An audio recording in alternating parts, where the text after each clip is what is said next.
Welcome again and welcome back to being Suchi.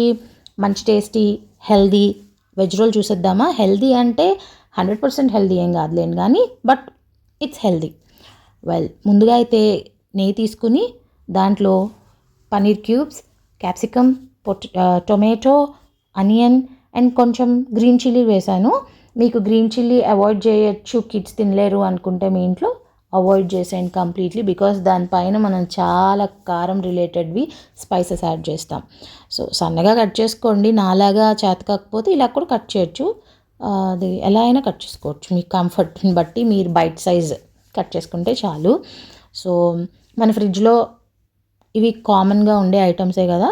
In case లేదనుకోండి, Zepto పెడితే చపాతీ పిండి కలిపే లోపల వచ్చేస్తుంది.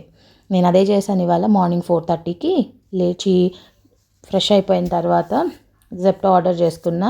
ఈలోపు చపాతీ డో ప్రిపేర్ చేసేసుకున్నాను అనమాట. రాగానే ఇంకా చాప్ చేసుకొని గీలో అన్ని వెజిటబుల్స్ ఒకేసారి యాడ్ చేసి సాల్ట్, పసుపు, పెప్పర్, లైట్గా కారం యాడ్ చేసి ఆరిగానో అండ్ చిల్లీ ఫ్లేక్స్ ఉంటే యాడ్ చేసుకున్నాను. ఇవి మెత్తగా కుక్ అయిపోక్కర్లేదు, ముద్ద కూరలాగా క్రంచీగా ఉంటే చాలు. మీరు పసుపును సాల్ట్ వేయంగానే మెత్తపడిపోతుంది కూర, బికాజ్ దాంట్లో ఉన్న వాటర్ అంతా ఊజ్ అవుట్ అయ్యి.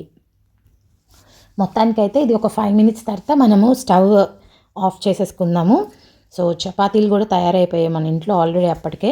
సో మైనీస్ ఉంటే ఇంట్లో ఎవరికి మైనీస్ కావాలో వాళ్ళని అడిగి అప్లై చేసి ఈ మిక్స్చర్ ఏదైతే మనము స్టఫింగ్కి ప్రిపేర్ చేసుకున్నామో అది ఇందులో పెట్టేసి ట్రై చేసా నానా విధాలుగా.